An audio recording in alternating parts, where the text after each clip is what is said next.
मुल्क भर में शदीद बारिशें जारी हैं। ऐसे में आसमानी बिजली गिरने के भी कई वाक़यात सामने आए हैं।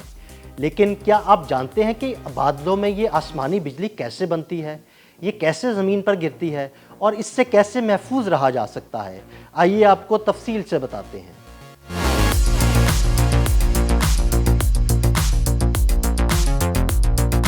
आसमानी बिजली कुदरत का एक अजीबो गरीब मजहर है जिसका हम आए दिन मुशाहिदा करते हैं। आसमानी बिजली का एक कूंदा फजा में 8 से 20,000 दर्जे सेंटीग्रेड तक हरारत पैदा करता है, जो सूरज की सतह पर पाई जाने वाली हरारत से भी कई गुना ज्यादा होती है। आसमानी बिजली ऊंचे बादलों में पैदा होती है जिन्हें क्यूमुलोनिम्बस कहा जाता है। बादलों में बिजली यानी बरकी चार्ज इसलिए पैदा होता है कि जमीन से गर्म हवा ऊपर की तरफ उठ रही होती है, जो अपने साथ बादल में मौजूद बर्फ के क्रिस्टल्स और छोटे छोटे पानी के कतरे ऊपर की तरफ उठा कर ले जाती है। इसके बरक्स ऊपर के बादलों में मौजूद बड़े बड़े कतरे कशिशे शकल की वजह से जमीन की तरफ गिर रहे होते हैं। ऊपर जाते बर्फ के क्रिस्टल्स हवा और नीचे गिरते पानी के कतरों से रगड़ खाते हैं तो इनसे इलेक्ट्रॉन खारिज होते हैं, जो नीचे गिरते पानी के कतरों में मुंतकिल हो जाते हैं और इस तरह बादलों में नीचे की तरफ मनफी चार्ज और ऊपर की तरफ मस्बत चार्ज इकट्ठा होने लगता है। बादलों के नीचे जब मनफी चार्ज इकट्ठा होता है तो इलेक्ट्रिक फील्ड पैदा होता है, जो जमीन की सतह पर मौजूद इलेक्ट्रॉन्स को परे धकेलने लगता है, जिससे जमीन की सतह पर मस्बत चार्ज इकट्ठा होने लगता है।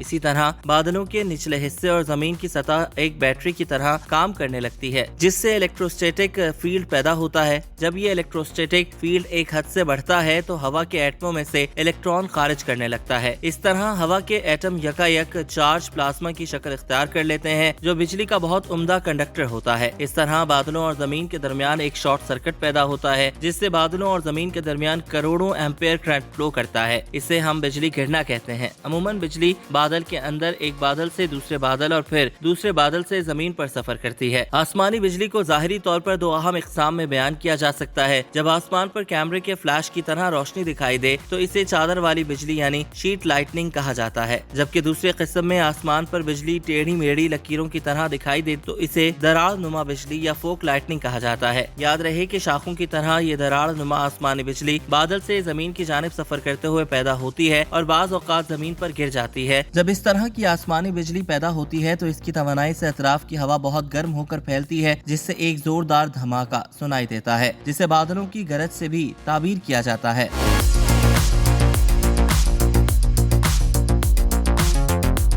हमारी जमीन पर मौजूद अशिया पर अमूमन मस्बत चार्ज होता है और यूं बिजली का कूंदा जमीन की जानिब लपकने की कोशिश करता है, जिसे जमीन पर बिजली गिरना कहते हैं। इससे जंगलात में आग लग जाती है और लोग और जानवर जल कर राख हो जाते हैं। पाकिस्तान और भारत में आसमानी बिजली गिरने के हवाले से अवाम में कई तोहमात पाई जाती हैं। मसलन घर का पहला बच्चा इसका ज्यादा शिकार होता है तो दूसरी जानिब बुजुर्ग हमें स्याह कपड़े पहनने से मना करते हैं, लेकिन इन दोनों बातों में कोई सदाकत नहीं। माहिरीन मौसमियात इस किस्म की तोहमात को रद्द करते हैं और इन्हें महज वहमा ही तस्लीम करते हैं। अलबत्ता जरूरी है कि आसमानी बिजली से बचने की अहम तदाबीर को जरूर अपनाया जाए। अगर आप बारिश के मौसम में घर से बाहर हैं तो आसमानी बिजली से बचने के लिए कोशिश कीजिए कि हाथ में मोबाइल फोन ना हो। इसी तरह घर की टेलीफोन लाइन और तारों से भी दूर रहें, क्योंकि धात और सर्किट मुकम्मल करके बिजली गुजारने में मददगार होती है। इसी तरह बारिश के मौसम में बिजली से चलने वाले दीगर आलात से भी दूर रहें। अमेरिका में गोल्फर और मच्छरों पर बिजली गिरने के ज्यादा वाकयात रूनुमा होते हैं। शायद इसी की वजह से गोल्फ की धाती छड़ी और पानी में बिजली गुजरने की कुदरती सलाहियत का होना है। इसलिए बारिश के मौसम में खुले मैदान में जाने से गुरेज करें और पानी से भी दूर रहें। अगर आसमान पर बिजली कड़क रही है तो दरख्त के नीचे खड़े होने से गुरेज कीजिए, क्योंकि दरख्तों पर आसमानी बिजली गिर सकती है। इसी तरह बारिश के दौरान लोहे और फौलाद की जंगलों और धाती पाइपों से भी दूर रहें।